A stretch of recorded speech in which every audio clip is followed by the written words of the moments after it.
Primeira carta de Paulo aos Coríntios, capítulo 1. Eu, Paulo, que fui chamado pela vontade de Deus para ser apóstolo de Cristo Jesus, escrevo, junto com o irmão Sóstenes, esta carta à Igreja de Deus que está na cidade de Corinto.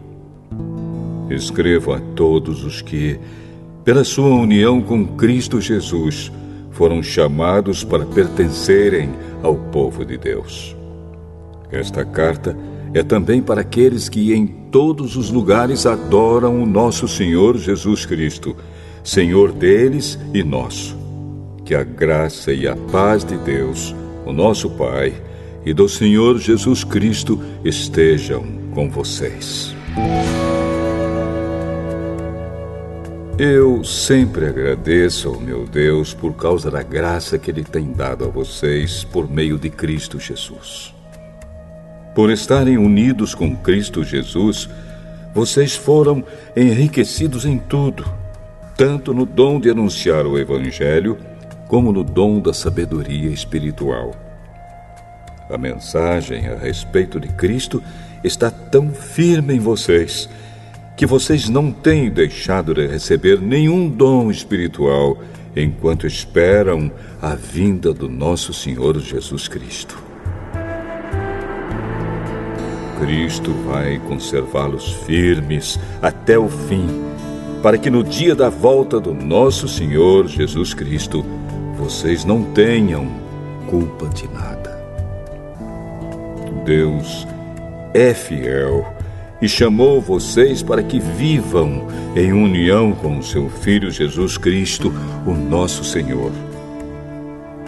Irmãos, peço pela autoridade do nosso Senhor Jesus Cristo que vocês estejam de acordo no que dizem e que não haja divisões entre vocês. Sejam completamente unidos num só pensamento e numa só intenção. Pois, meus irmãos, algumas pessoas da família de Cloé me contaram que existem brigas entre vocês. O que eu quero dizer é isto: cada um de vocês diz uma coisa diferente. Um diz, eu sou de Paulo. Outro, eu sou de Apolo. Outro, eu sou de Pedro. E ainda outro, eu sou de Cristo. Por acaso Cristo foi dividido em várias partes? Será que Paulo morreu crucificado em favor de vocês? Ou será que vocês foram batizados em nome de Paulo? Graças a Deus que eu não batizei nenhum de vocês, a não ser Crispo e Gaio. Assim ninguém pode dizer que vocês foram batizados em meu nome. Ah, sim. Batizei também Estéfanas e a família dele. Mas não lembro de ter batizado mais ninguém. Pois Cristo não me enviou para batizar, mas para anunciar o Evangelho, e anunciá-lo sem usar a linguagem da sabedoria humana, para não tirar o poder da morte de Cristo na cruz. De fato, a mensagem da morte de Cristo na cruz é loucura para os que estão se perdendo. Mas para nós, que estamos sendo salvos, é o poder de Deus. Pois as Escrituras Sagradas dizem: destruirei a sabedoria dos sábios e acabarei com o conhecimento dos instruídos. Então, o que poderão dizer os sábios e os instruídos? O que vão dizer os grandes oradores deste mundo? Deus tem mostrado que a sabedoria deste mundo é loucura. Pois Deus, na sua sabedoria, não deixou que os seres humanos o conhecessem por meio da sabedoria deles. Pelo contrário, resolveu salvar aqueles que creem, e fez isso por meio da mensagem que anunciamos, a qual é chamada de louca. Os judeus pedem milagres como prova, e os não-judeus procuram a sabedoria. Mas nós anunciamos o Cristo crucificado. Uma mensagem que para os judeus é ofensa e para os não-judeus é loucura. Mas para aqueles que Deus tem chamado, tanto judeus como não-judeus, Cristo é o poder de Deus e a sabedoria de Deus. Pois aquilo que parece ser a loucura de Deus é mais sábio do que a sabedoria humana. E aquilo que parece ser a fraqueza de Deus é mais forte do que a força humana. Agora, meus irmãos, lembrem do que vocês eram quando Deus os chamou.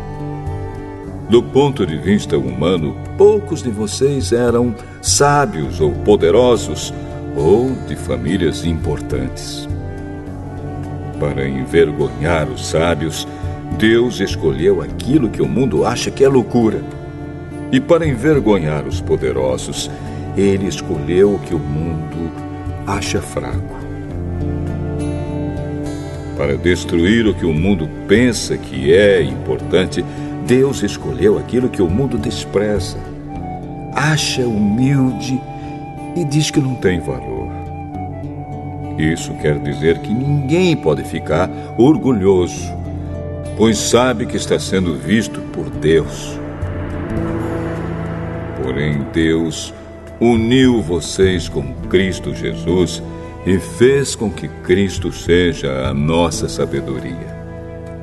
E é por meio de Cristo que somos aceitos por Deus, nos tornamos o povo de Deus e somos salvos.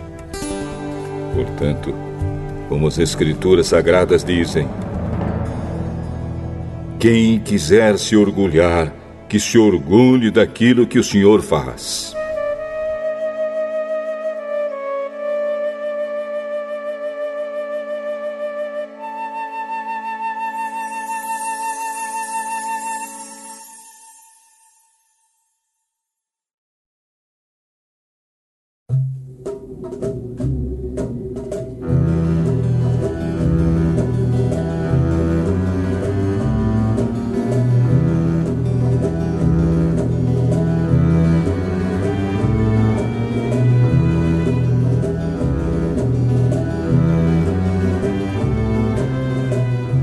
Primeira Carta aos Coríntios, capítulo 2.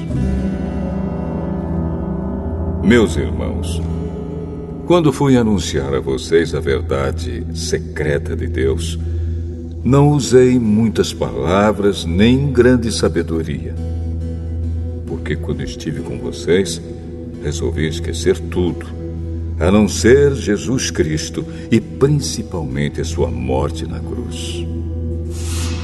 Quando visitei vocês, eu estava fraco e tremia de medo.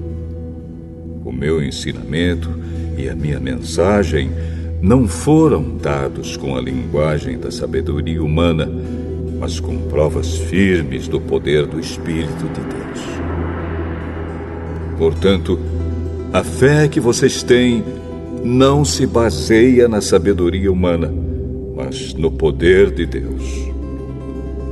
Porém, para os que são espiritualmente maduros, anunciamos uma mensagem de sabedoria. Mas não é de uma sabedoria deste mundo, nem a dos poderes que o governam e que estão perdendo o seu poder. A sabedoria que anunciamos é a sabedoria secreta de Deus, escondida dos seres humanos, a sabedoria que o próprio Deus, antes mesmo da criação do mundo, já havia escolhido para nossa glória. Nenhum dos poderes que agora governam o mundo conheceu essa sabedoria. Pois, se a tivessem conhecido, não teriam crucificado o glorioso Senhor. Porém, como dizem as Escrituras Sagradas, o que ninguém nunca viu nem ouviu, e o que jamais alguém pensou que podia acontecer, Foi isso o que Deus preparou para aqueles que o amam.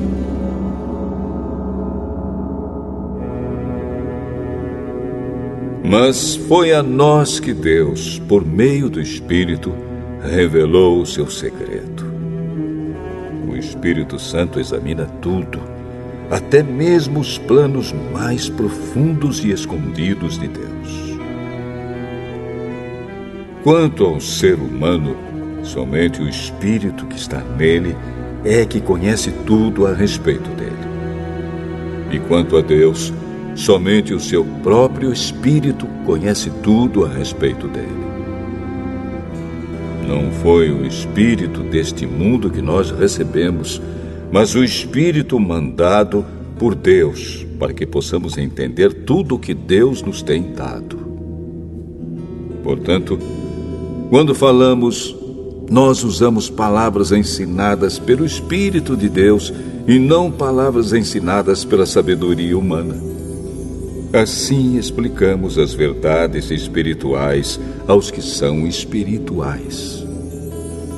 Mas quem não tem o Espírito de Deus não pode receber os dons que vêm do Espírito e, de fato, nem mesmo pode entendê-los.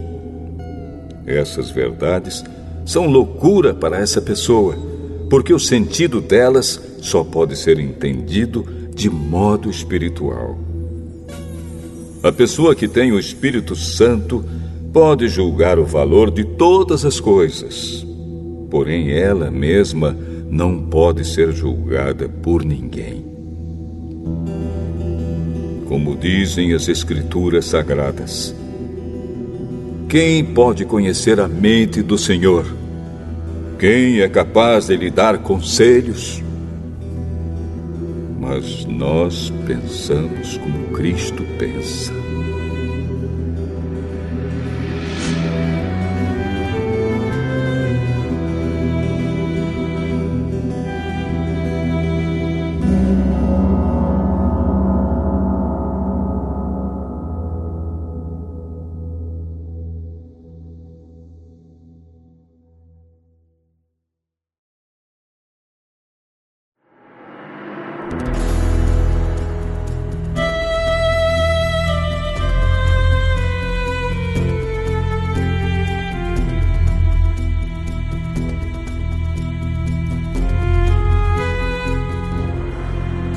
Primeira Carta aos Coríntios, capítulo 3.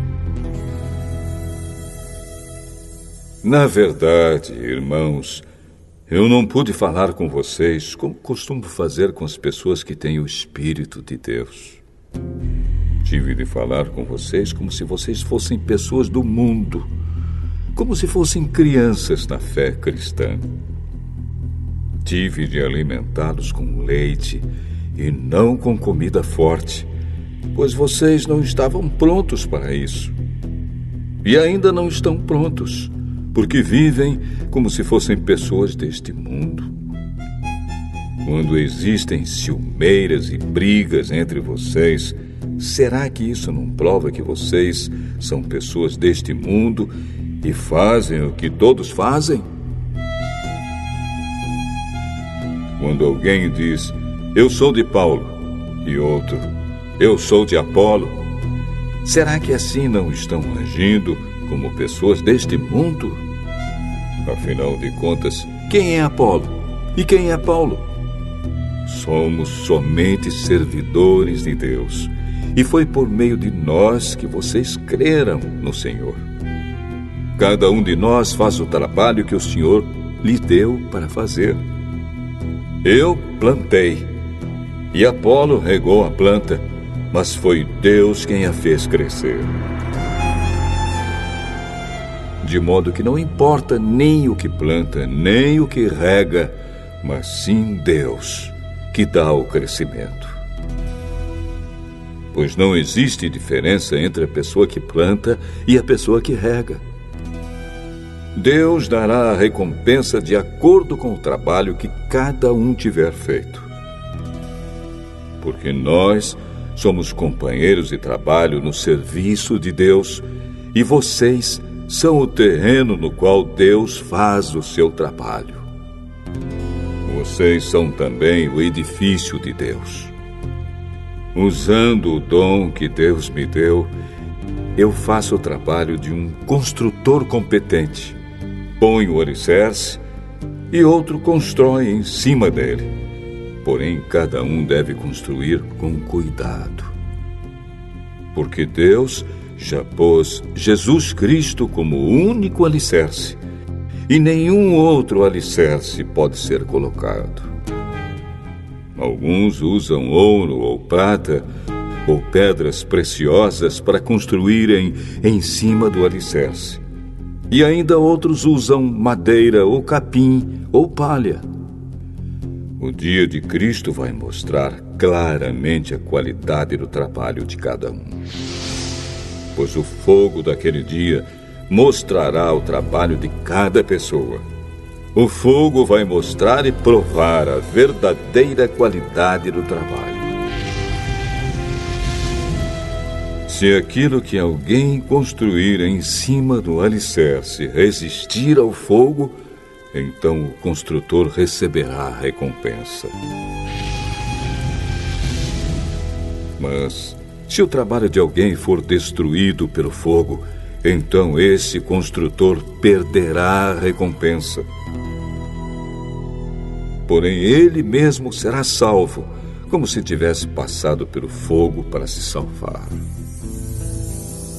Certamente vocês sabem que são o templo de Deus e que o Espírito de Deus vive em vocês. Assim, se alguém destruir o templo de Deus, Deus destruirá essa pessoa. Pois o templo de Deus é santo e vocês são o seu templo. Que ninguém engane a si mesmo. Se algum de vocês pensa que é sábio conforme a sabedoria humana, então precisa se tornar louco para ser de fato sábio. Pois aquilo que este mundo acha que é sabedoria, Deus acha que é loucura. Como dizem as Escrituras Sagradas, Deus pega os sábios nas suas espertezas. E também, o Senhor sabe que os pensamentos dos sábios não valem nada. Ninguém deve se orgulhar daquilo que as pessoas podem fazer. Pois tudo é de vocês. Isto é, Paulo, Apolo, Pedro, este mundo, a vida e a morte, o presente e o futuro. Tudo isso pertence a vocês. E vocês pertencem a Cristo. E Cristo pertence a Deus.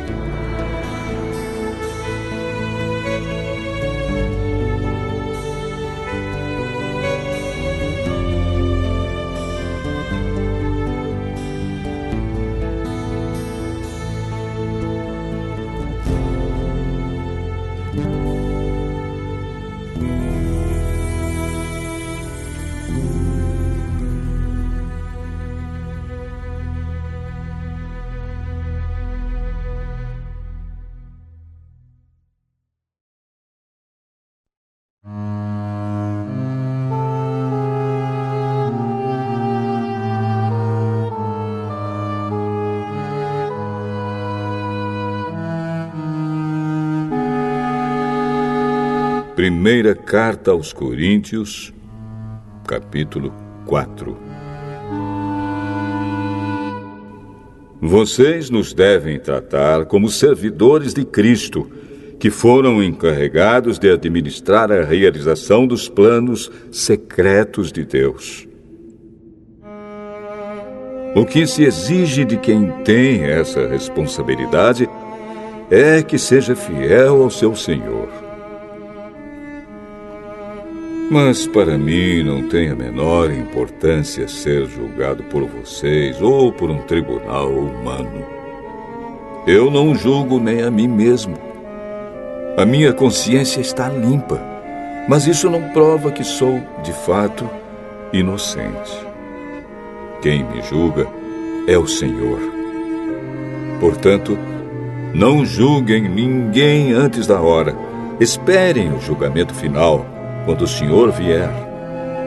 Ele trará para a luz os segredos escondidos no escuro e mostrará as intenções que estão no coração das pessoas. Então cada um receberá de Deus os elogios que merece. Meus irmãos, é para instruir vocês que eu tenho aplicado essas lições a mim mesmo e a Apolo. Usei nós dois como um exemplo para que vocês aprendam o que quer dizer o ditado. Obedeça ao que está escrito. Ninguém deve se orgulhar de uma pessoa e desprezar outra. Quem é que fez você superior aos outros? Por acaso não foi Deus quem lhe deu tudo o que você tem? Então, por que é que você fica todo orgulhoso, como se o que você tem não fosse dado por Deus? Pelo que parece, vocês já têm tudo o que precisam. Já são ricos. Vocês já se tornaram reis e nós não. Que bom se vocês fossem reis de verdade, para que nós pudéssemos reinar junto com vocês. Porque me parece que Deus pôs a nós, os apóstolos, no último lugar. Somos como as pessoas condenadas a morrer em público, como espetáculo para o mundo inteiro, tanto para os anjos como para os seres humanos. Por causa de Cristo, nós somos loucos, mas vocês são sábios por estarem unidos com Ele. Nós somos fracos e vocês são fortes. Vocês são respeitados e nós somos desprezados. Até agora temos passado fome e sede. Temos nos vestido com trapos, temos recebido bofetadas e não temos lugar certo para morar. Temos nos cansado de trabalhar para nos sustentar. Quando somos amaldiçoados, nós abençoamos. Quando somos perseguidos, aguentamos com paciência. Quando somos insultados, respondemos com palavras delicadas. Somos considerados como lixo e até agora somos tratados como a imundície deste mundo. Não estou escrevendo essas coisas para envergonhar vocês, mas para ensiná-los como se vocês fossem meus próprios filhos queridos. Mesmo que vocês tivessem milhares de mestres na fé cristã, não poderiam ter mais de um pai. Pois, quando eu levei a vocês o Evangelho, eu me tornei o pai de vocês na vida que vivem em união com Cristo Jesus. Portanto, eu peço que sigam o meu exemplo. Por isso estou enviando para vocês Timóteo, que é meu querido e fiel filho no Senhor. Ele vai ajudá-los a lembrarem dos caminhos que sigo na nova vida que tenho em união com Cristo Jesus. Caminhos esses que ensino em todas as igrejas. Alguns de vocês ficaram orgulhosos, certos de que eu não iria visitá-los. Porém, se o Senhor quiser, eu vou visitá-los logo. Então vou saber o que esses orgulhosos são capazes de fazer e não somente o que eles são capazes de dizer. Pois o reino de Deus não é coisa de palavras, mas de poder. O que é que vocês preferem? Que eu vá até vocês com um chicote ou com o coração cheio de amor e bondade?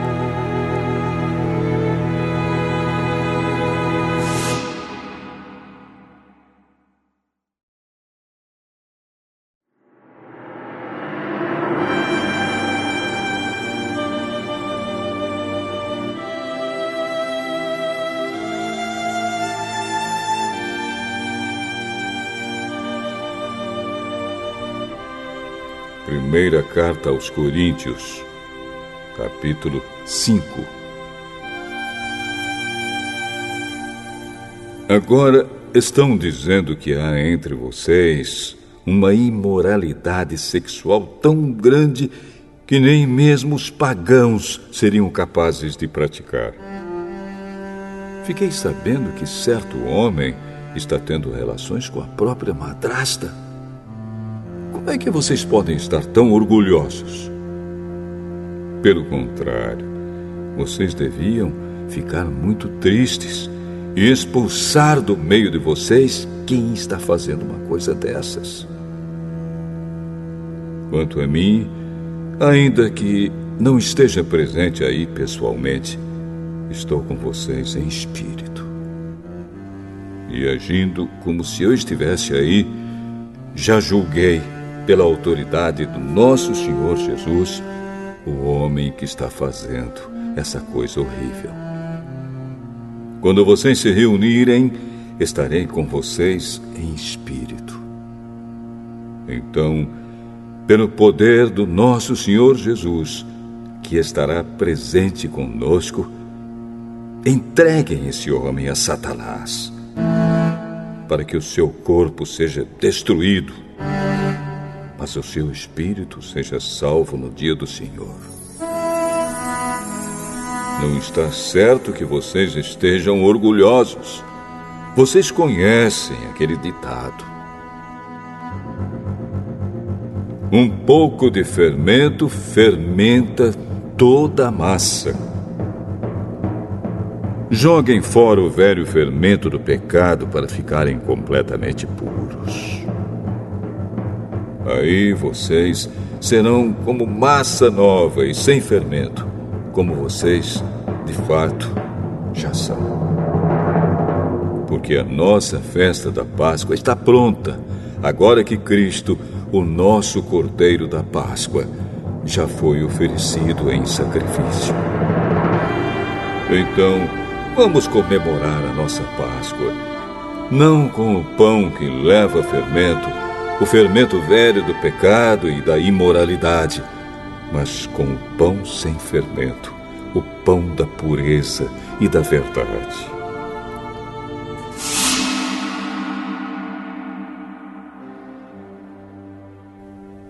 Na outra carta que escrevi a vocês, eu recomendei que vocês não tivessem nada a ver com gente imoral.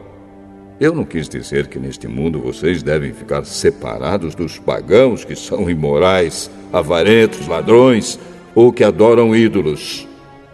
Pois, para evitar essas pessoas, vocês teriam de sair deste mundo. O que eu digo é que vocês não devem ter nada a ver com ninguém que se diz irmão na fé, mas é imoral, ou avarento, ou adora ídolos, ou é bêbado, ou difamador, ou ladrão. Com gente assim, vocês não devem nem comer uma refeição. Afinal de contas, eu não tenho o direito de julgar os que não são cristãos. Deus os julgará. Mas será que vocês não devem julgar os seus irmãos na fé? Como dizem as Escrituras Sagradas: expulsem do meio de vocês esse homem imoral.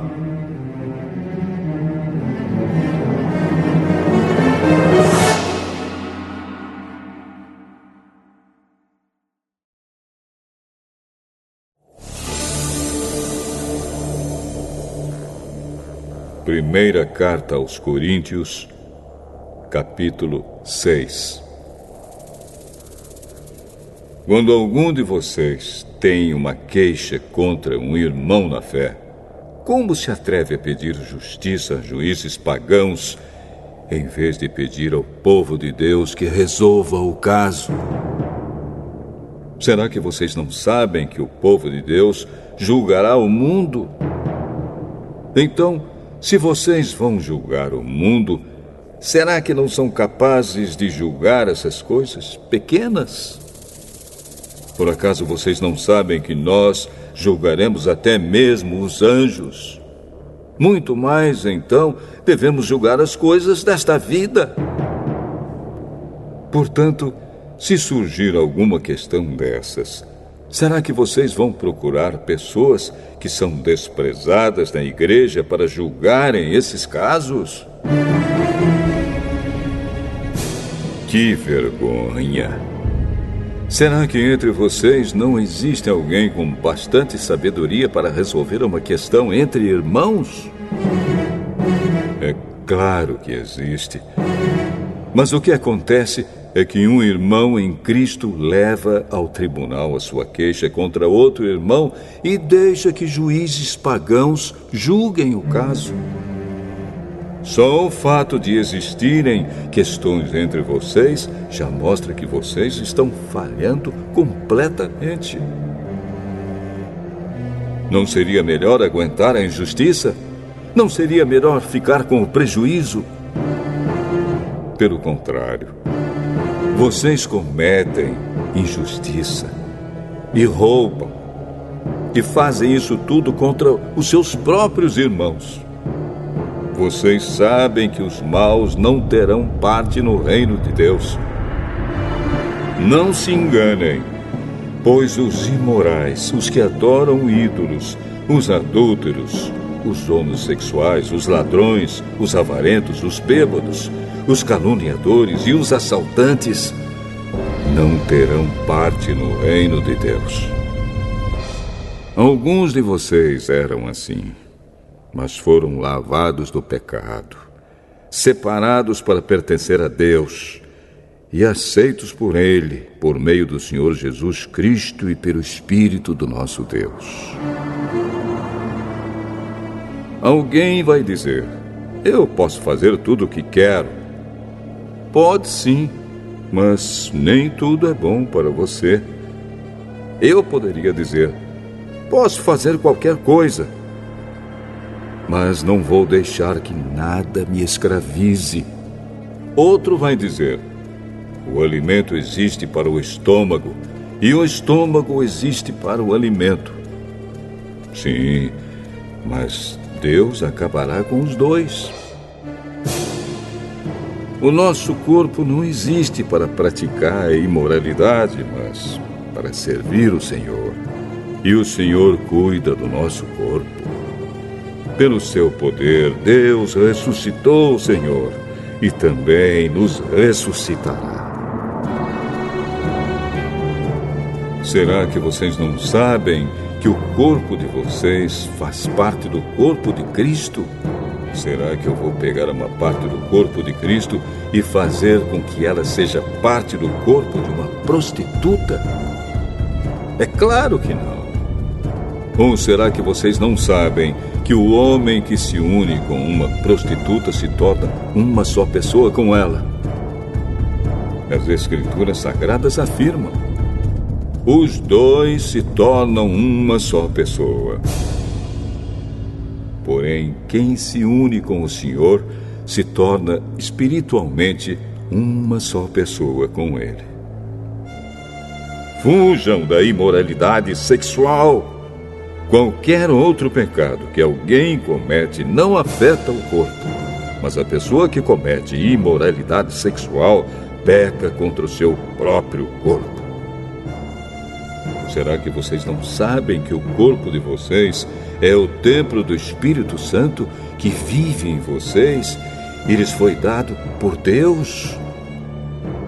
Vocês não pertencem a vocês mesmos, mas a Deus, pois Ele os comprou e pagou o preço. Portanto, usem o seu corpo para a glória dele.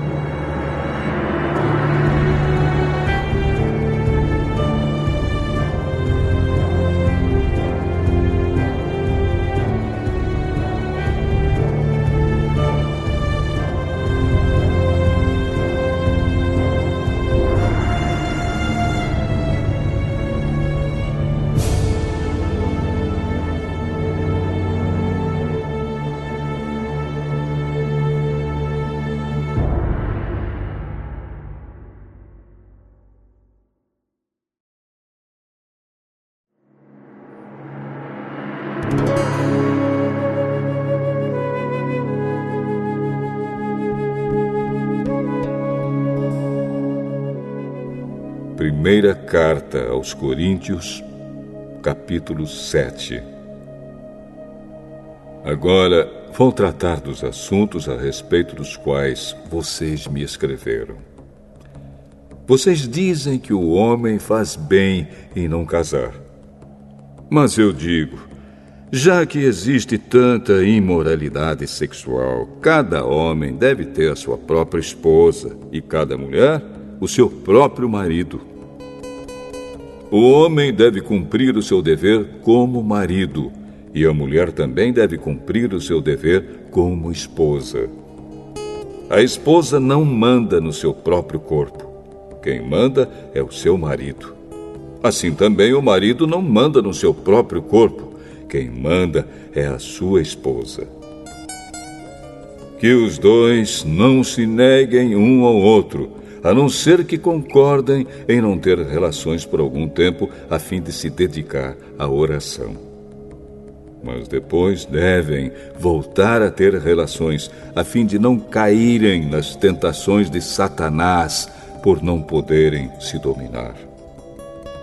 Não digo isso como uma ordem, mas como uma sugestão. Realmente, eu gostaria que todos fossem como eu. Porém, cada um tem o dom que Deus lhe deu. Um tem este dom e outro aquele. Aos solteiros e às viúvas eu digo que seria melhor para eles ficarem sem casar, como eu. Mas, se vocês não podem dominar o desejo sexual, então casem, pois é melhor casar do que ficar queimando de desejo. Para os que já estão casados, tenho um mandamento que não é meu, mas do Senhor, que a mulher não se separe do seu marido. Porém, se ela se separar, que não case de novo, ou então que faça as pazes com o marido, e que o homem não se divorcie da sua esposa. Aos outros digo eu mesmo, e não o Senhor. Se um homem cristão é casado com uma mulher que não é cristã, e ela concorda em continuar vivendo com ele, que ele não se divorcie dela. E se uma mulher cristã é casada com um homem que não é cristão, e ele concorda em continuar vivendo com ela, que ela não se divorcie dele. Pois Deus aceita o homem que não é cristão por ele estar unido com a sua esposa cristã, e aceita a mulher que não é cristã por ela estar unida com o seu marido cristão. Se não fosse assim, os filhos deles não pertenceriam a Deus. Mas, sendo assim, eles pertencem. Porém, se o marido não cristão ou a esposa não cristã quiser o divórcio, então que se divorcie. Nesses casos, o marido cristão ou a esposa cristã está livre para fazer como quiser, pois Deus chamou vocês para viverem em paz. Esposa cristã, como é que você pode ter certeza de que não vai salvar o seu marido? E você, marido cristão, como é que você pode ter certeza de que não vai salvar a sua esposa? Cada um deve continuar vivendo de acordo com o dom que o Senhor lhe deu e na condição em que se encontrava quando Deus o chamou. É essa a regra que eu ensino em todas as igrejas. Se um homem judeu que é circuncidado aceita o chamado de Deus, ele não deve tirar as marcas da circuncisão. E se um homem não judeu que não é circuncidado aceita o chamado de Deus, ele não deve circuncidar-se. Não faz diferença estar circuncidado ou não. O que importa é obedecer aos mandamentos de Deus. Cada um deve continuar como era quando aceitou o chamado de Deus. Você era escravo quando Deus o chamou? Não se preocupe com isso. Mas, se você pode se tornar livre, então aproveite a oportunidade. pois o escravo que foi chamado pelo Senhor é agora um homem livre que pertence ao Senhor. Assim também, o homem livre que foi chamado por Cristo é escravo de Cristo.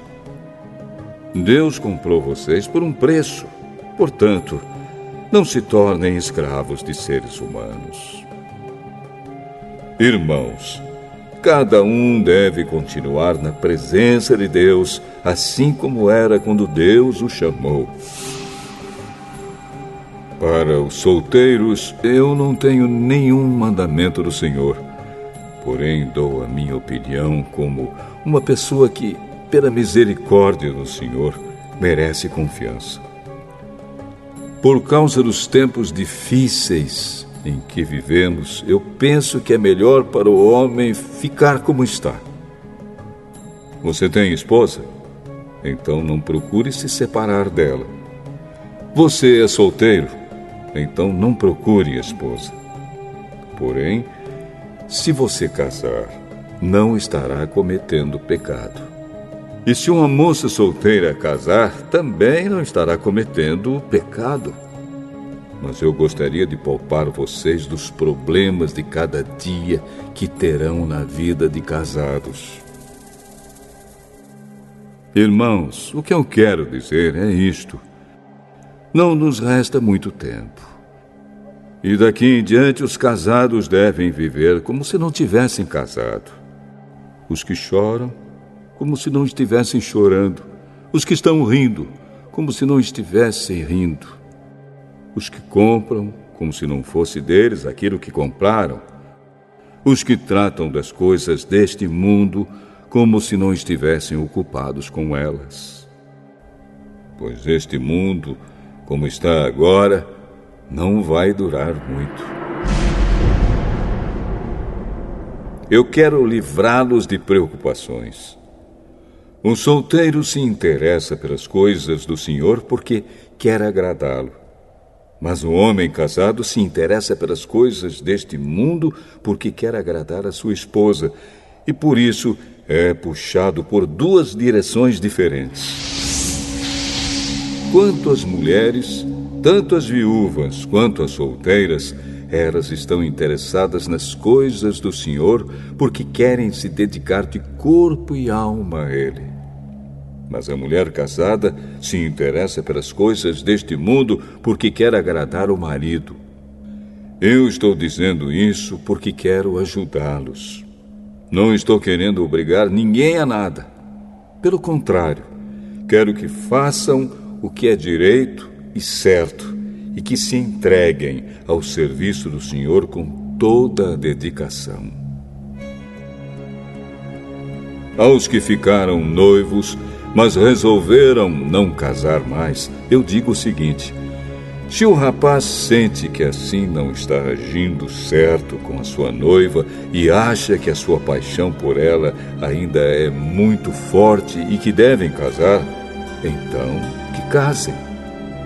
Não existe pecado nisso. Mas se, pelo contrário, o rapaz não se sente na obrigação de casar, se está mesmo resolvido a ficar solteiro e se é capaz de dominar a sua vontade e já resolveu o que deve fazer, então faz bem em não casar com a moça. Assim, quem casa faz bem, mas quem não casa faz melhor ainda. A mulher não está livre enquanto seu marido estiver vivo. Caso o marido morra, ela fica livre para casar com quem quiser, contanto que case com um cristão. Porém, ela será mais feliz se ficar como está. Essa é a minha opinião. E eu acho que também tenho o Espírito de Deus.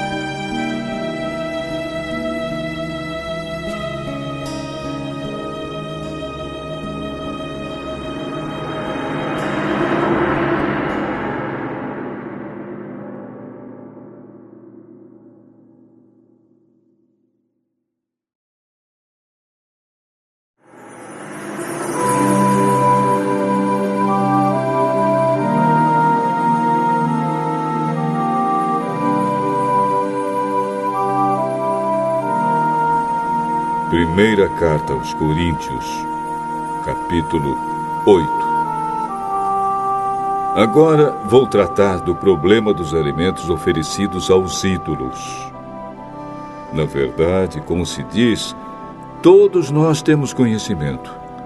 Porém, esse tipo de conhecimento enche a pessoa de orgulho, mas o amor nos faz progredir na fé.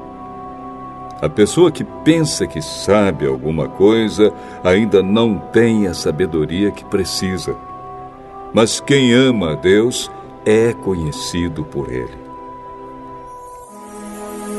Quanto a comer alimentos que tenham sido oferecidos aos ídolos, nós sabemos que um ídolo representa alguma coisa que realmente não existe. E sabemos que existe somente um Deus. Pois existem os que são chamados de deuses, tanto no céu como na terra, como também existem muitos deuses e muitos senhores. Porém, para nós, existe somente um Deus, o Pai e Criador de todas as coisas, para quem nós vivemos. E existe somente um Senhor, que é Jesus Cristo, por meio de quem todas as coisas foram criadas e por meio de quem nós existimos. Mas nem todos conhecem essa verdade. Existem pessoas tão acostumadas com os ídolos que até agora comem desses alimentos pensando que eles pertencem aos ídolos. A consciência dessas pessoas é fraca e por isso elas se sentem impuras quando comem desses alimentos. Não é esta ou aquela comida que vai fazer com que Deus nos aceite. Nós não perderemos nada se não comermos e não ganharemos nada se comermos desse alimento. Mas tenham cuidado para que essa liberdade de vocês não faça com que os fracos na fé caiam em pecado. Porque se uma pessoa que tem a consciência fraca neste assunto vir você, que tem conhecimento, comendo alimentos do templo de um ídolo, será que essa pessoa não vai querer também comer alimentos oferecidos aos ídolos? Assim, este cristão fraco, este seu irmão por quem Cristo morreu, vai se perder por causa do conhecimento que você tem. Desse modo, pecando contra o seu irmão e ferindo a consciência dele, você estará pecando contra Cristo. Portanto, se o alimento faz com que o meu irmão peque, nunca mais vou comer carne a fim de que eu não seja a causa do pecado dele.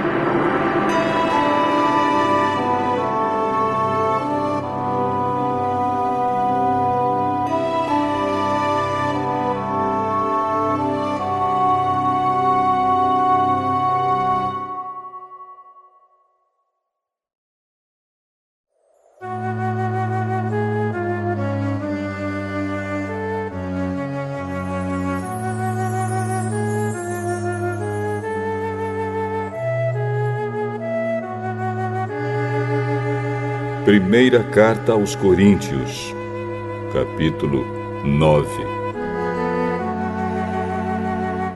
Será que eu não sou um homem livre? Por acaso não sou um apóstolo? Será que eu não vi Jesus, o nosso Senhor? Por acaso vocês não são o resultado do trabalho que faço para o Senhor? Mesmo que outros não me aceitem como apóstolo, vocês me aceitam. Vocês mesmos, pelo fato de estarem unidos com o Senhor, são a prova de que sou um apóstolo. Quando as pessoas me criticam, eu me defendo, dizendo assim: será que eu não tenho o direito de receber comida e bebida pelo meu trabalho? Será que nas minhas viagens eu não tenho o direito de levar comigo uma esposa cristã, como fazem os outros apóstolos, os irmãos do Senhor Jesus e também Pedro? Ou será que Barnabé e eu somos os únicos que temos de trabalhar para nos sustentar? Quem já ouviu falar de algum soldado que pagou as suas próprias despesas no exército? Ou qual é o fazendeiro que não come das uvas da sua própria plantação? Ou qual é o pastor que não toma do leite do seu gado? Não pensem que eu me apoio somente nesses exemplos da vida diária, pois a lei diz a mesma coisa. Na lei de Moisés está escrito assim: não amarre a boca do boi quando ele estiver pisando o trigo. Por acaso Deus está interessado nos bois? Ou foi a nosso respeito que lhe disse isso? É claro que isso está escrito em nosso favor. Tanto a pessoa que planta como a que colhe fazem o seu trabalho na esperança de receber a sua parte da colheita. Se temos semeado entre vocês a semente espiritual, será demais se recebermos de vocês alguma recompensa material? Se outros têm o direito de esperar isso de vocês, será que nós não temos muito mais direito do que eles? No entanto, nós não temos usado esse direito. Pelo contrário, temos aguentado tudo para não atrapalhar o Evangelho de Cristo. Certamente vocês sabem que os que trabalham no templo, é do templo que recebem os seus alimentos. E sabem também que os que oferecem sacrifícios no altar recebem uma parte da carne dos animais que são sacrificados ali. Assim o Senhor mandou também que aqueles que anunciam o Evangelho vivam do trabalho de anunciar o Evangelho. Mas eu não tenho usado nenhum desses direitos. Nem estou escrevendo isso agora para exigir esses direitos para mim mesmo. Eu preferiria morrer a fazer isso. E ninguém vai me tirar o orgulho que eu tenho de agir assim. Eu não tenho direito de ficar orgulhoso por anunciar o Evangelho. Afinal de contas, fazer isso é minha obrigação. Ai de mim se não anunciar o Evangelho. Por isso, se eu faço o meu trabalho por minha própria vontade, então posso esperar algum pagamento. Porém, se faço como um dever, é porque é um trabalho que Deus me deu para fazer. Nesse caso, qual é o pagamento que recebo? É a satisfação de anunciar o Evangelho sem cobrar nada e sem exigir os direitos que tenho como pregador do Evangelho. Sou um homem livre. Não sou escravo de ninguém. Mas eu me fiz escravo de todos a fim de ganhar para Cristo o maior número possível de pessoas. Quando trabalho entre os judeus, vivo como judeu a fim de ganhá-los para Cristo. Não estou debaixo da lei de Moisés, mas quando trabalho entre os judeus, vivo como se estivesse debaixo dessa lei para ganhar os judeus para Cristo. Assim também, quando estou entre os não-judeus, vivo fora da lei de Moisés a fim de ganhar os não-judeus para Cristo. Isso não quer dizer que eu não obedeço à lei de Deus, pois estou, de fato, debaixo da lei de Cristo. Quando estou entre os fracos na fé, eu me torno fraco também, a fim de ganhá-los para Cristo. Assim, eu me torno tudo para todos, a fim de poder, de qualquer maneira possível, salvar alguns. Faço tudo isso por causa do Evangelho, a fim de tomar parte nas suas bênçãos. Vocês sabem que numa corrida, embora todos os corredores tomem parte, somente um ganha o prêmio. Portanto, corram de tal maneira que ganhem o prêmio. Todo atleta que está treinando aguenta exercícios duros porque quer receber uma coroa de folhas de louro, uma coroa que, aliás, não dura muito. mas nós queremos receber uma coroa que dura para sempre. Por isso, corro direto para a linha final. Também sou como um lutador de boxe, que não perde nenhum golpe. Eu trato o meu corpo duramente e o obrigo a ser completamente controlado, para que, depois de ter chamado outros para entrarem na luta, eu mesmo não venha a ser eliminado dela.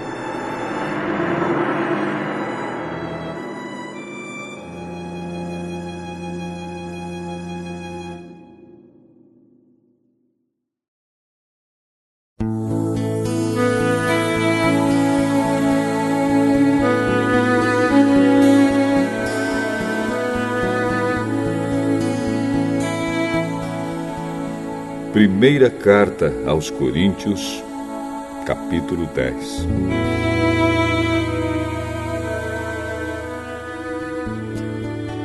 Irmãos, eu quero que vocês lembrem do que aconteceu com os nossos antepassados que seguiram Moisés. Todos foram protegidos pela nuvem e passaram pelo Mar Vermelho. Como seguidores de Moisés, eles foram batizados na nuvem e no mar.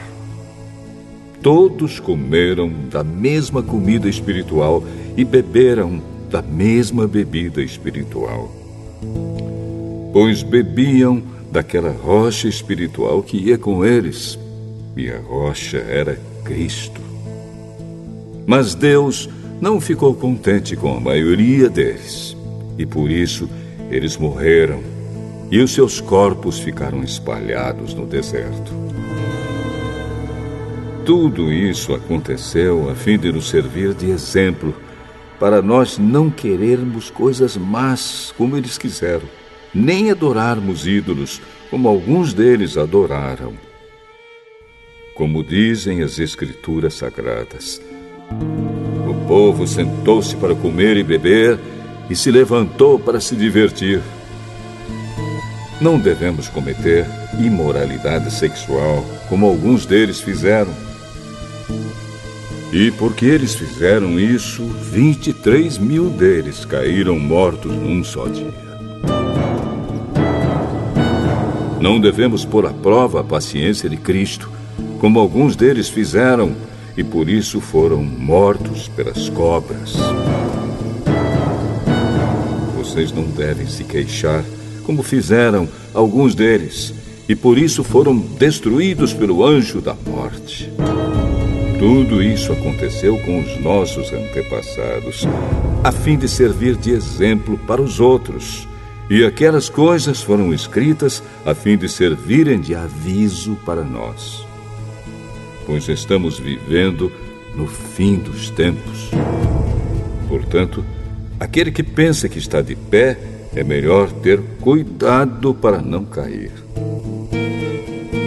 As tentações que vocês têm de enfrentar são as mesmas que os outros enfrentam, mas Deus cumpre a sua promessa e não deixará que vocês sofram tentações que vocês não têm forças para suportar. Quando uma tentação vier, Deus dará forças a vocês para suportá-la, e assim vocês poderão sair dela. Por isso, meus queridos amigos, fujam da adoração de ídolos. Eu falo com vocês como com pessoas que têm capacidade para entender o que estou afirmando. Julguem vocês mesmos o que eu estou dizendo. Pensem no cálice pelo qual damos graças a Deus na ceia do Senhor.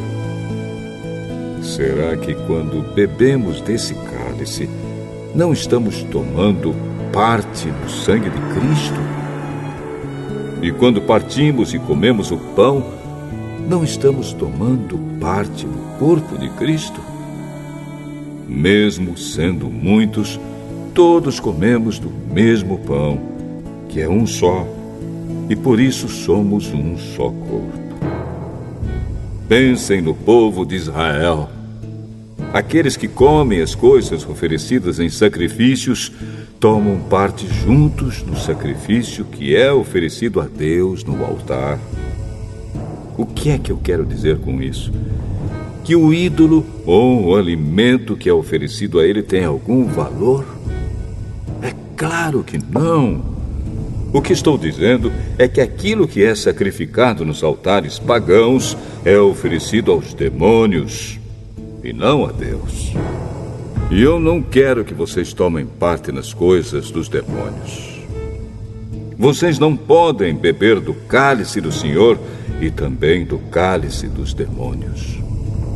Vocês não podem comer na mesa do Senhor e também na mesa dos demônios. Ou será que queremos provocar o Senhor, fazendo com que ele fique com ciúmes? Por acaso vocês pensam que somos mais fortes do que ele? Alguns dizem assim: podemos fazer tudo o que queremos. Sim, mas nem tudo é bom. Podemos fazer tudo o que queremos, mas nem tudo é útil. Ninguém deve buscar os seus próprios interesses, e sim os interesses dos outros. Vocês podem comer de tudo que se vende no açougue, sem terem nenhuma dúvida de consciência. Pois, como dizem as Escrituras Sagradas, a terra e tudo o que nela existe pertencem ao Senhor. Se alguém que não é cristão convidá-los para comer e vocês resolverem ir, comam o que for posto na frente de vocês e não façam perguntas por motivo de consciência. Mas, se alguém disser a vocês: esta comida foi oferecida aos ídolos, neste caso, não comam, por causa daquele que disse isso e também por motivo de consciência. Não estou falando da sua própria consciência, mas da consciência do outro. Mas alguém pode perguntar: por que é que a minha liberdade deve ser diminuída pela consciência dos outros? Se eu agradeço a Deus o alimento que como, por que é que sou criticado, se já o agradeci a Deus? Portanto, quando vocês comem ou bebem ou fazem qualquer outra coisa, façam tudo para a glória de Deus. Vivam de tal maneira que não prejudiquem os judeus, nem os não-judeus, nem a Igreja de Deus. Façam como eu. Procuro agradar a todos em tudo o que faço, não pensando no meu próprio bem, mas no bem de todos, a fim de que eles possam ser salvos.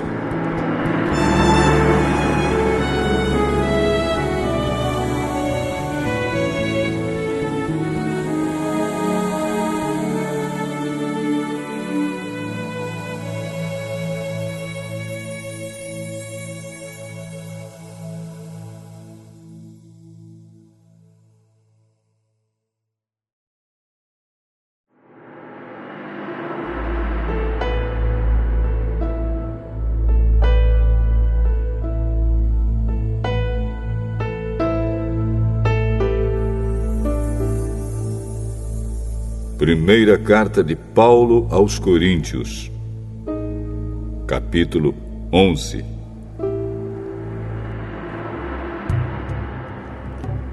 Sigam o meu exemplo como eu sigo o exemplo de Cristo. Eu os elogio porque vocês sempre lembram de mim e seguem as instruções que eu passei para vocês.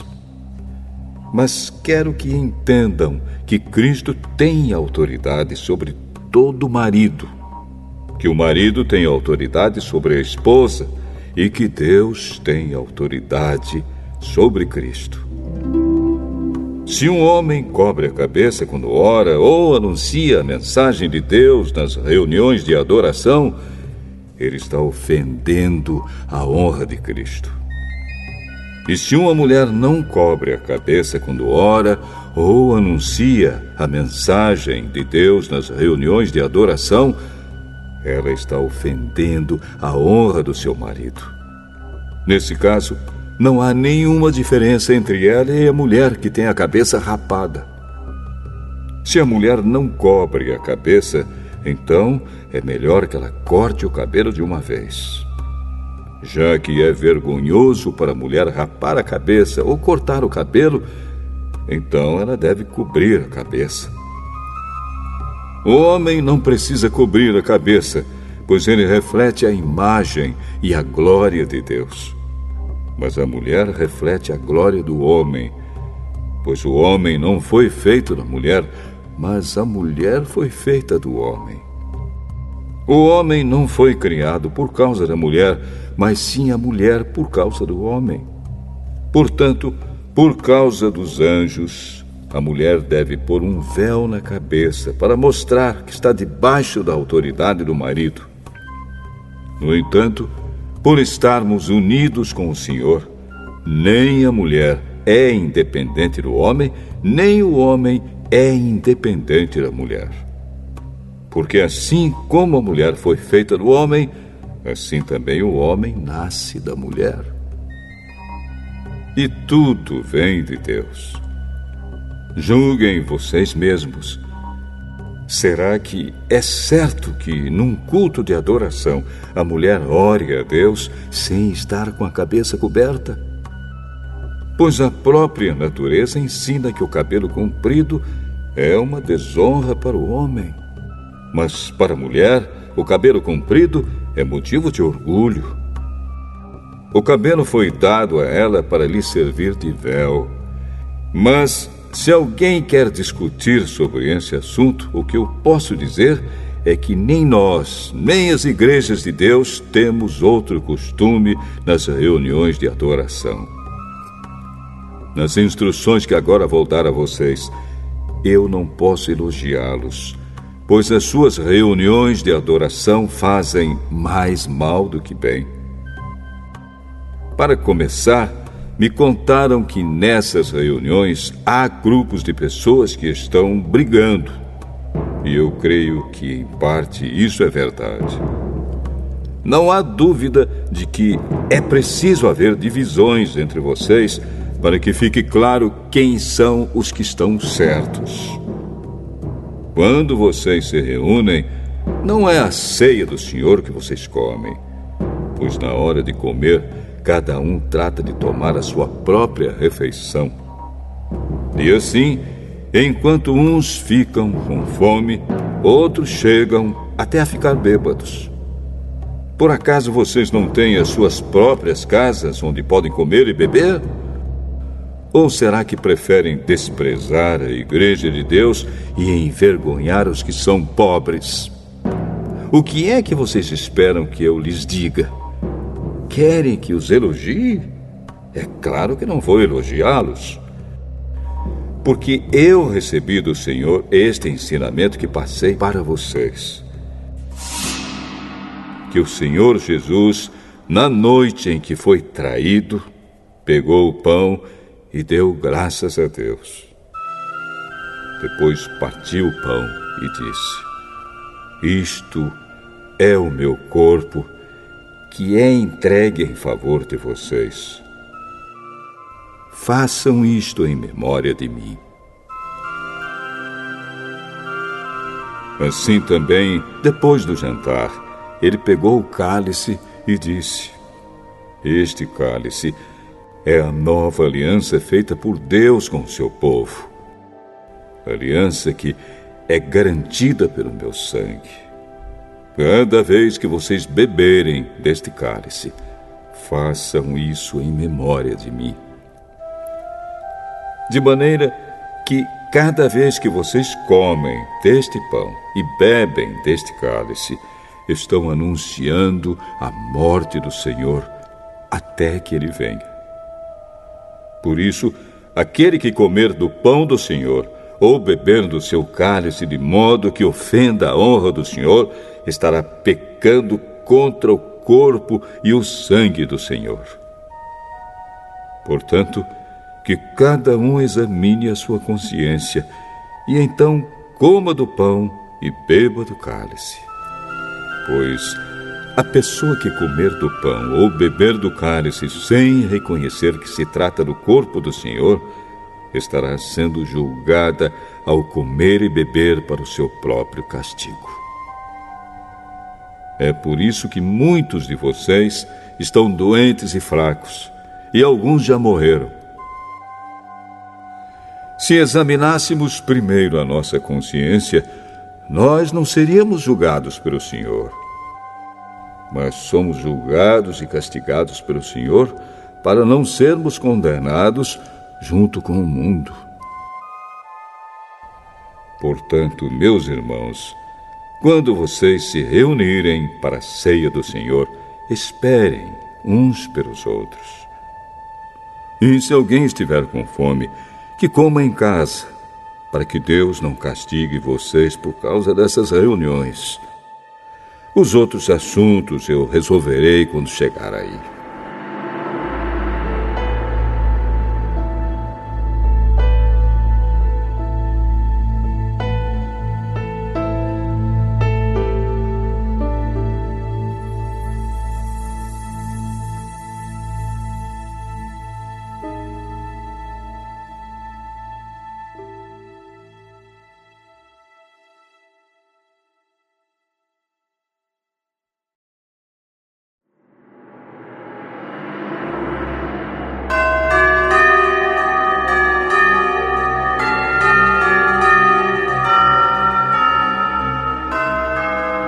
Primeira carta de Paulo aos Coríntios, capítulo 12. Meus irmãos, quero que vocês saibam a verdade a respeito dos dons que o Espírito Santo dá.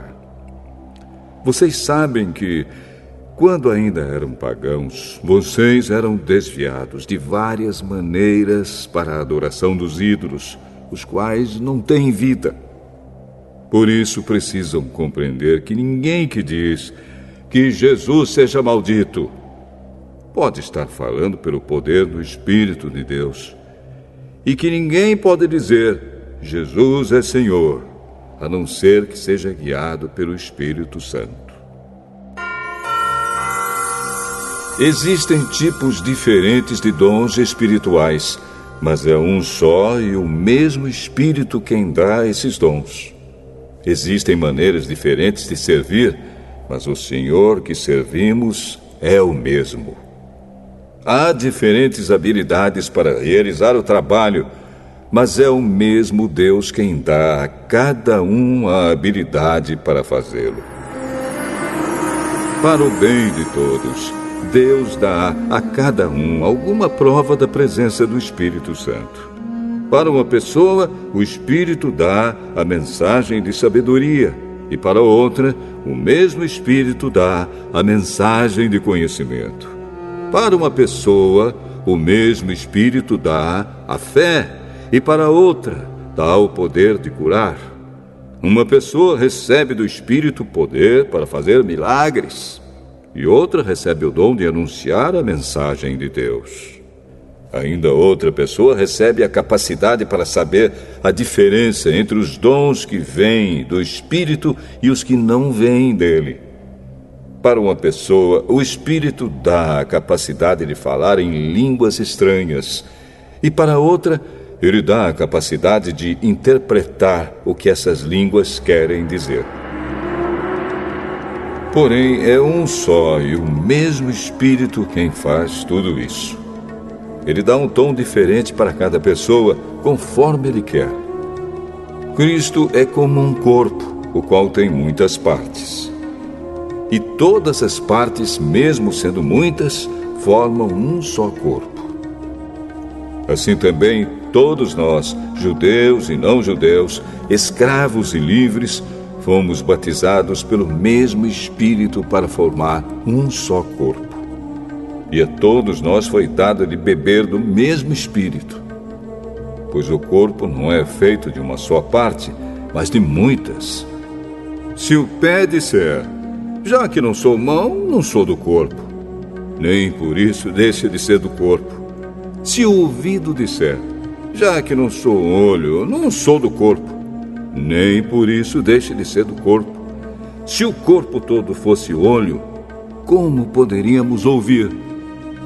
E se o corpo todo fosse ouvido, como poderíamos cheirar? Assim Deus colocou cada parte diferente do corpo conforme Ele quis. Se o corpo todo fosse uma parte só, não existiria corpo. De fato, existem muitas partes, mas um só corpo. Portanto, o olho não pode dizer para a mão: eu não preciso de você. E a cabeça não pode dizer para os pés: não preciso de vocês.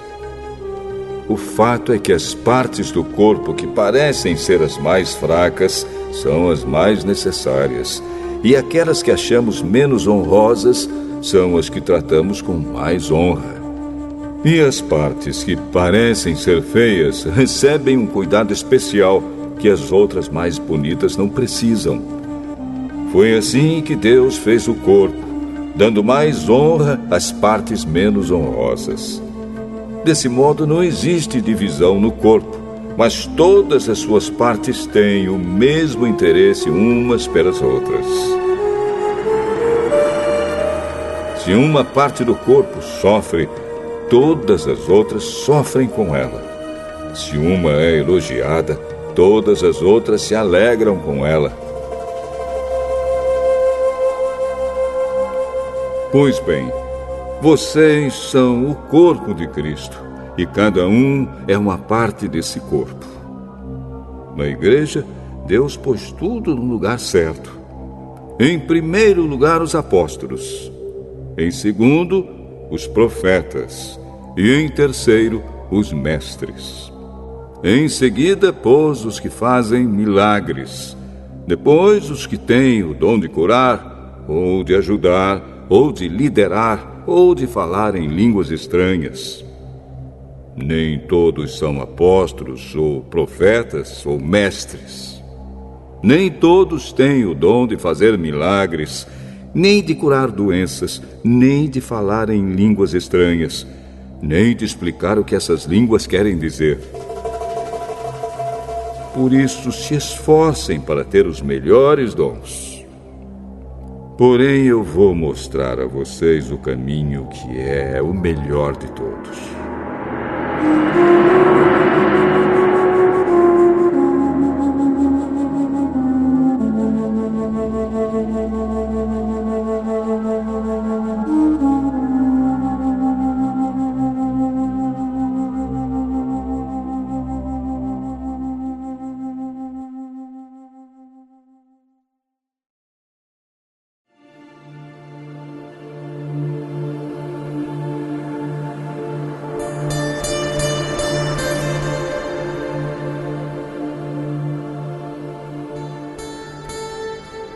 Primeira carta de Paulo aos Coríntios, capítulo 13. Eu poderia falar todas as línguas que são faladas na terra e até no céu, mas se não tivesse amor, as minhas palavras seriam como o som de um gongo ou como o barulho de um sino. Poderia ter o dom de anunciar mensagens de Deus, ter todo o conhecimento, entender todos os segredos e ter tanta fé que até poderia tirar as montanhas do seu lugar. Mas, se não tivesse amor, eu não seria nada. Poderia dar tudo o que tenho e até mesmo entregar o meu corpo para ser queimado. Mas se eu não tivesse amor, isso não me adiantaria nada. Quem ama é paciente e bondoso. Quem ama não é ciumento, nem orgulhoso, nem vaidoso. Quem ama não é grosseiro, nem egoísta, não fica irritado, nem guarda mágoas. Quem ama não fica alegre quando alguém faz uma coisa errada, mas se alegra quando alguém faz o que é certo. Quem ama nunca desiste, porém suporta tudo com fé, esperança e paciência. O amor é eterno. Existem mensagens espirituais, porém elas durarão pouco. Existe o dom de falar em línguas estranhas, mas acabará logo. Existe o conhecimento, mas também terminará. Pois os nossos dons de conhecimento e as nossas mensagens espirituais são imperfeitos. Mas, quando vier o que é perfeito, então o que é imperfeito desaparecerá.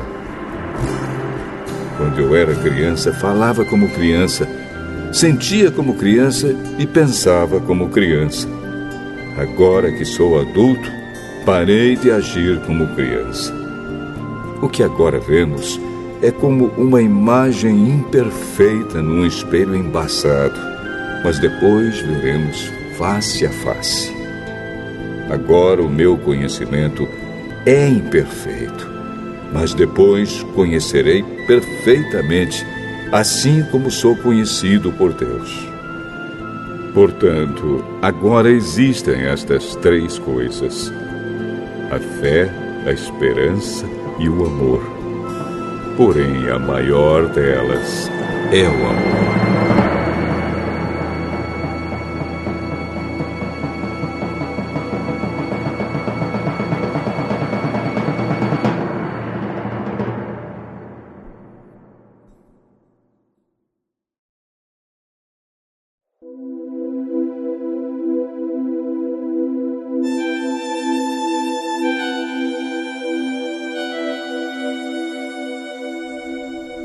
Primeira carta de Paulo aos Coríntios, capítulo 14.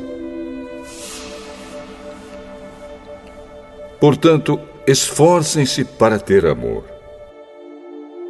Procurem também ter dons espirituais, especialmente o de anunciar a mensagem de Deus. Quem fala em línguas estranhas fala a Deus e não às pessoas, pois ninguém o entende. Pelo poder do Espírito Santo, ele diz verdades secretas.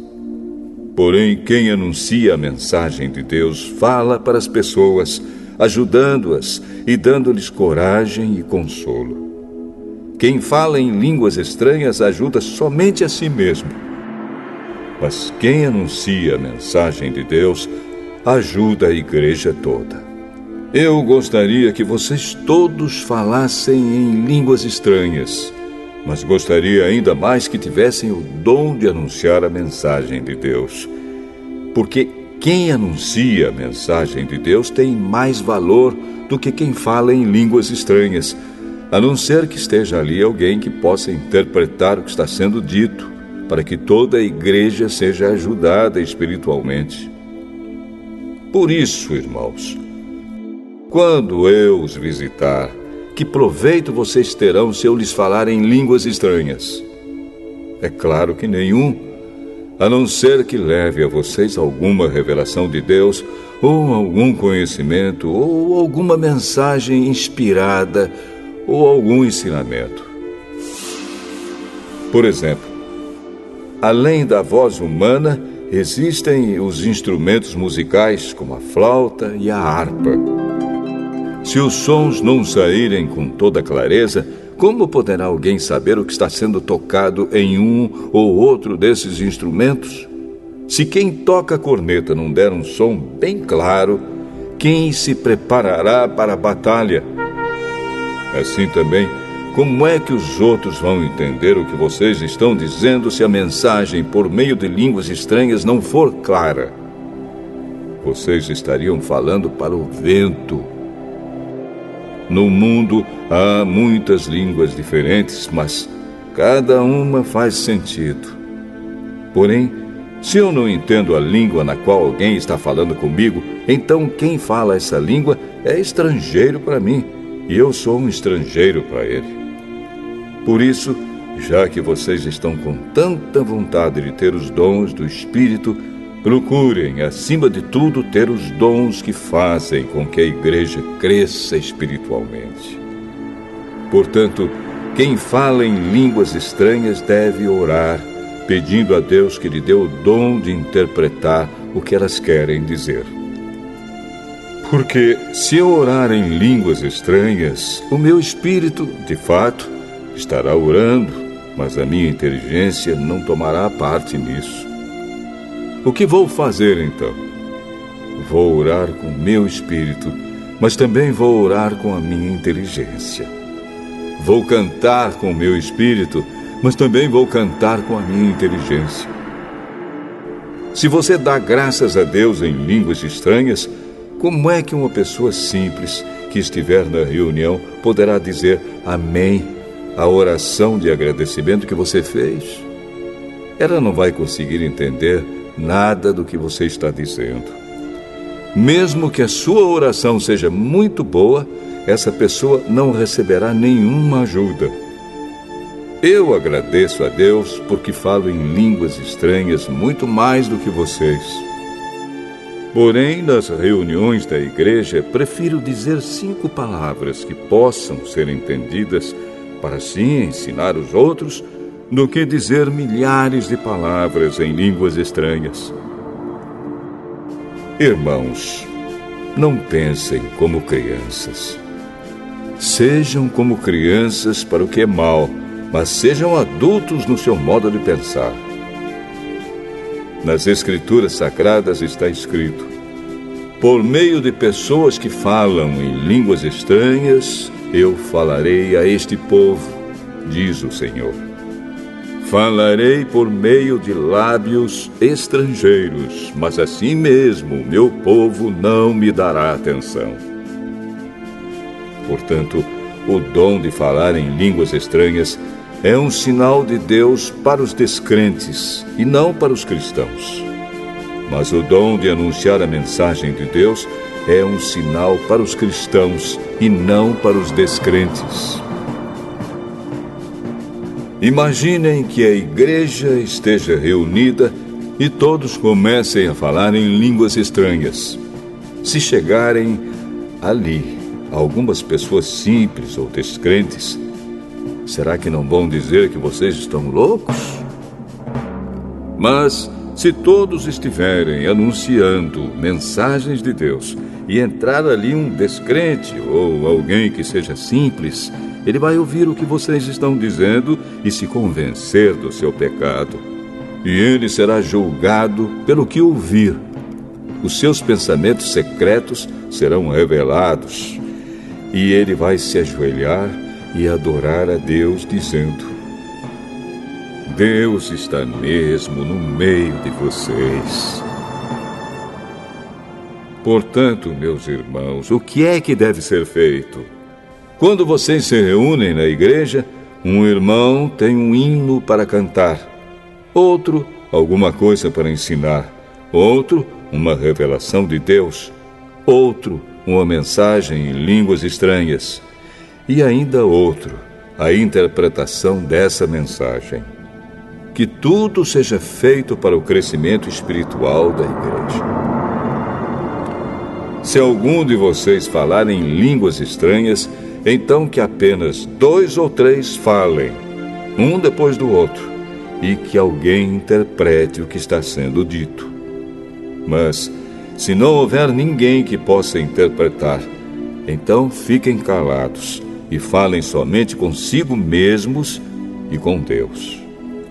No caso de 2 ou 3 receberem a mensagem de Deus, estes devem falar, e os outros que pensem bem no que eles estão dizendo.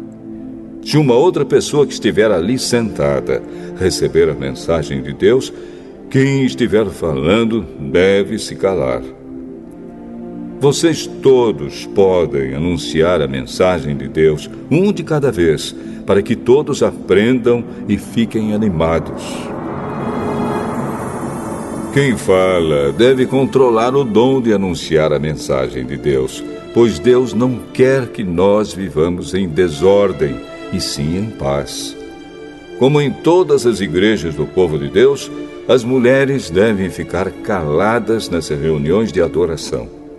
Elas não têm permissão para falar. Como diz a lei, elas não devem ter cargos de direção. Se quiserem saber alguma coisa, que perguntem em casa ao marido. É vergonhoso que uma mulher fale nas reuniões da igreja.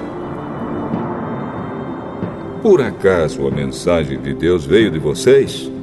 Ou será que veio somente para vocês?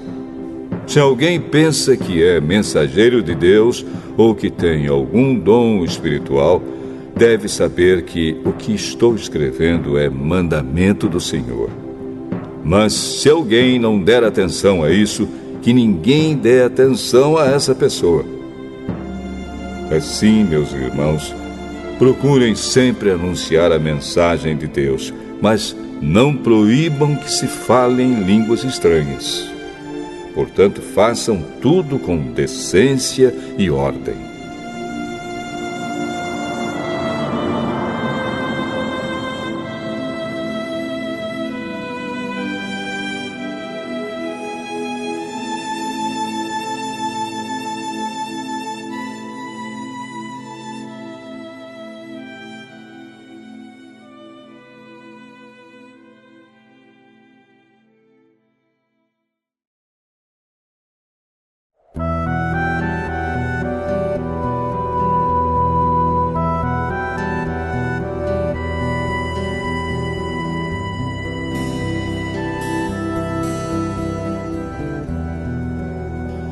Primeira carta de Paulo aos Coríntios, capítulo 15.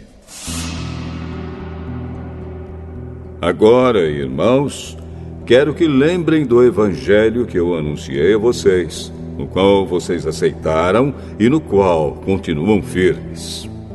A mensagem que anunciei a vocês é o evangelho, por meio do qual vocês são salvos, se continuarem firmes nele. A não ser que não tenha adiantado nada vocês crerem nele. Eu passei para vocês o ensinamento que recebi e que é da mais alta importância. Cristo morreu pelos nossos pecados, como está escrito nas Escrituras Sagradas. Ele foi sepultado e no terceiro dia foi ressuscitado, como está escrito nas Escrituras, e apareceu a Pedro e depois aos 12 apóstolos. Depois apareceu de uma só vez a mais de 500 seguidores, dos quais a maior parte ainda vive, mas alguns já morreram. Em seguida apareceu a Tiago, e mais tarde a todos os apóstolos. Por último, depois de todos, ele apareceu também a mim, como para alguém nascido fora de tempo.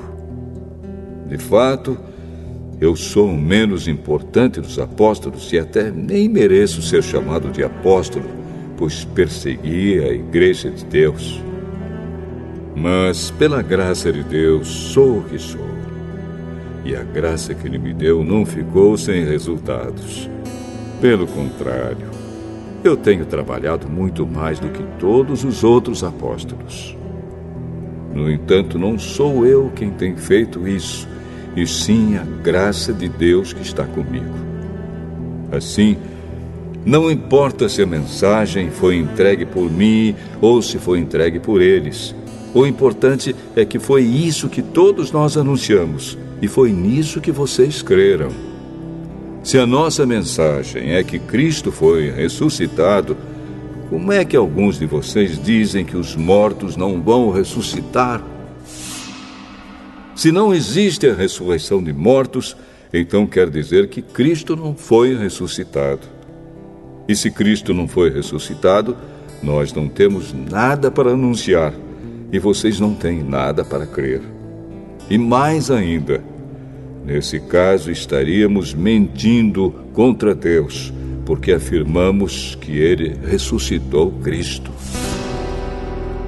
Mas, se é verdade que os mortos não são ressuscitados, então Deus não ressuscitou Cristo. Porque, se os mortos não são ressuscitados, Cristo também não foi ressuscitado. E se Cristo não foi ressuscitado, a fé que vocês têm é uma ilusão e vocês continuam perdidos nos seus pecados. Se Cristo não ressuscitou, os que morreram crendo nele estão perdidos. Se a nossa esperança em Cristo só vale para esta vida, nós somos as pessoas mais infelizes deste mundo. Mas a verdade é que Cristo foi ressuscitado. E isso é a garantia de que os que estão mortos também serão ressuscitados. Porque assim como por meio de um homem veio a morte, assim também por meio de um homem veio a ressurreição. Assim como, por estarem unidos com Adão, todos morrem, assim também, por estarem unidos com Cristo, todos ressuscitarão. Porém, cada um será ressuscitado na sua vez. Cristo, o primeiro de todos, depois os que são de Cristo, quando ele vier, e então virá o fim. Cristo destruirá todos os governos espirituais, todas as autoridades e poderes, e entregará o reino a Deus, o Pai. Pois Cristo tem de reinar até que Deus faça com que ele domine todos os inimigos. O último inimigo que será destruído é a morte. As Escrituras Sagradas dizem: Deus pôs todas as coisas debaixo do domínio dele. É claro que dentro das palavras, todas as coisas, não está o próprio Deus, que põe tudo debaixo do domínio de Cristo. Mas, quando tudo for dominado por Cristo, então o próprio Cristo, que é o Filho, se colocará debaixo do domínio de Deus, que pôs todas as coisas debaixo do domínio dele. Então Deus reinará completamente sobre tudo. Pensem agora nas pessoas que são batizadas em favor dos mortos. O que é que elas esperam conseguir? Se os mortos não são ressuscitados, por que é que essas pessoas se batizam em favor deles? E quanto a nós, por que é que nos colocamos em perigo a toda hora? Irmãos, eu enfrento a morte todos os dias. Se afirmo isso, é pelo orgulho que tenho de vocês, pois estamos todos unidos com Cristo Jesus, o nosso Senhor. Aqui em Éfeso, eu lutei contra inimigos como se lutasse contra animais selvagens. E se fiz isso somente por interesses humanos, o que foi que eu consegui com isso? Se é verdade que os mortos não são ressuscitados, façamos o que diz o ditado: comamos e bebamos, porque amanhã morreremos. Não se enganem. As más companhias estragam os bons costumes. Comecem de novo a viver uma vida séria e direita e parem de pecar. Para fazer com que vocês fiquem envergonhados, eu digo o seguinte: alguns de vocês não conhecem a Deus. Mas alguém perguntará: como é que os mortos são ressuscitados? Que tipo de corpo eles vão ter? Seu tolo! Quando você semeia uma semente na terra, ela só brota se morrer. E o que foi semeado é apenas uma semente, talvez um grão de trigo ou outra semente qualquer, e não o corpo já formado da planta que vai crescer. Deus dá a essa semente o corpo que Ele quer e dá a cada semente um corpo próprio. E a carne dos seres vivos não é toda do mesmo tipo. Os seres humanos têm um tipo de carne, os animais outro, os pássaros outro e os peixes ainda outro. Há também corpos do céu e corpos da terra. Existe um tipo de beleza que pertence aos corpos celestes e há outro que pertence aos corpos terrestres. O sol tem o seu próprio brilho, a lua outro brilho e as estrelas têm um brilho diferente.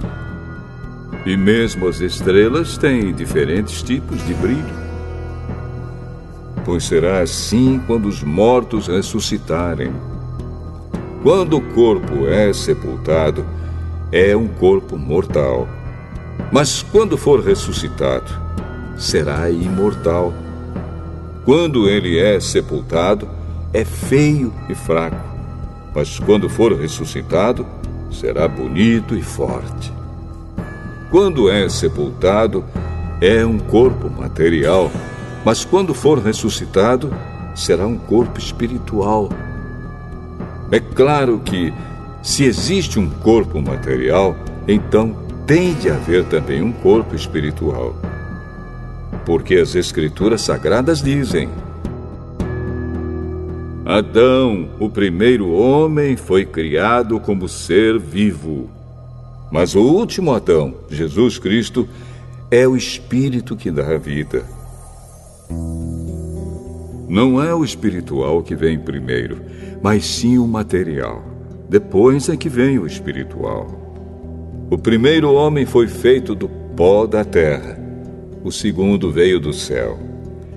Os que pertencem à terra são como aquele que foi feito do pó da terra. Os que pertencem ao céu são como aquele que veio do céu. Assim como somos parecidos com o homem feito do pó da terra, assim também seremos parecidos com o homem do céu. Meus irmãos, o que eu quero dizer é isto: o que é feito de carne e de sangue não pode ter parte no reino de Deus, e o que é mortal não pode ter a imortalidade. Escutem bem este segredo. Nem todos vamos morrer, mas todos nós vamos ser transformados num instante, num abrir e fechar de olhos, quando tocar a última trombeta. Ela tocará. Os mortos serão ressuscitados como seres imortais, e todos nós seremos transformados. Pois este corpo mortal precisa se vestir com o que é imortal. Este corpo que vai morrer precisa se vestir com o que não pode morrer. Assim, quando este corpo mortal se vestir com o que é imortal, quando este corpo que morre se vestir com o que não pode morrer, então acontecerá o que as Escrituras Sagradas dizem: a morte está destruída. A vitória é completa. Onde está, ó morte, a sua vitória? Onde está, ó morte, o seu poder de ferir? O que dá à morte o poder de ferir é o pecado. E o que dá ao pecado o poder de ferir é a lei.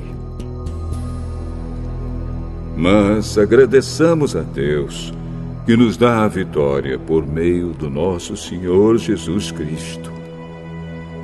Portanto, queridos irmãos, continuem fortes e firmes.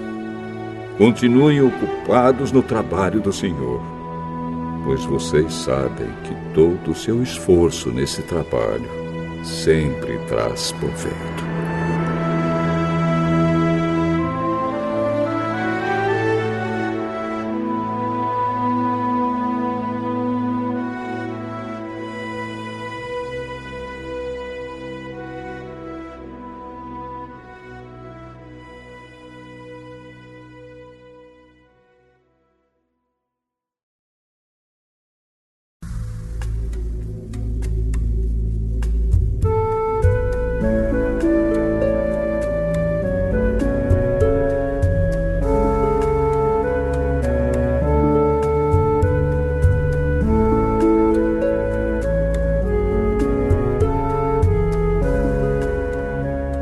Primeira carta de Paulo aos Coríntios, capítulo 16.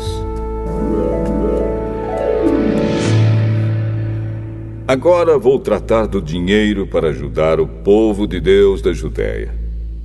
Façam o que eu disse às igrejas da província da Galácia. Todos os domingos, cada um de vocês separe e guarde algum dinheiro, de acordo com o que cada um ganhou. Assim não haverá necessidade de recolher ofertas quando eu chegar.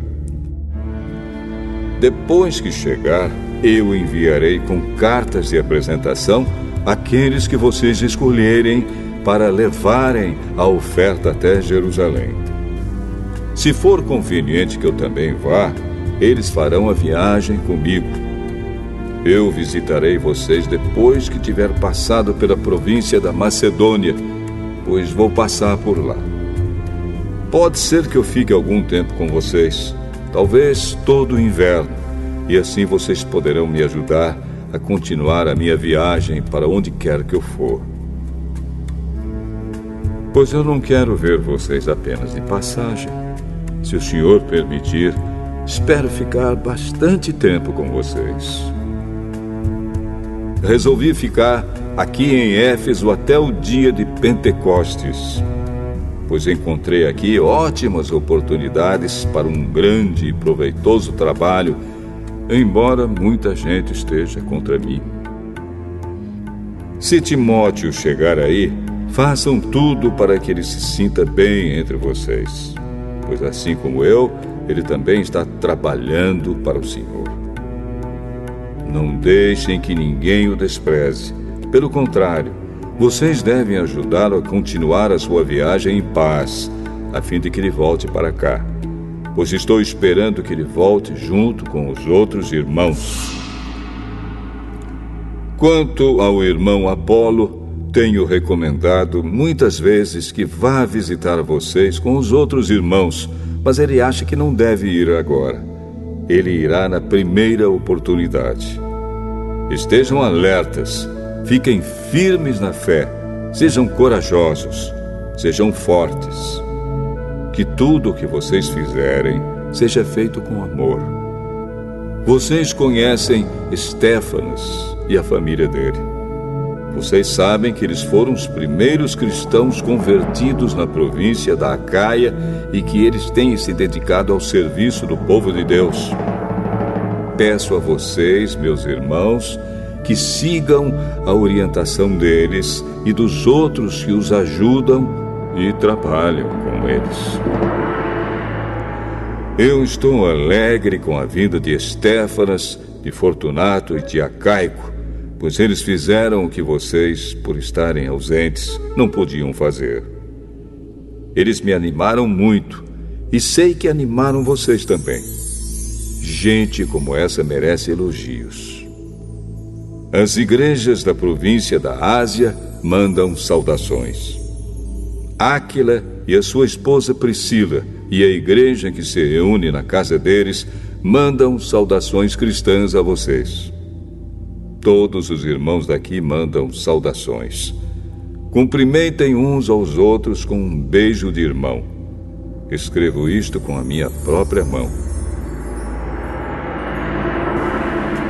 Quem não ama o Senhor, que seja amaldiçoado. Maranatá. Vem, nosso Senhor. Que a graça do nosso Senhor Jesus esteja com vocês. E que o meu amor esteja com todos vocês, pois estamos unidos com Cristo Jesus.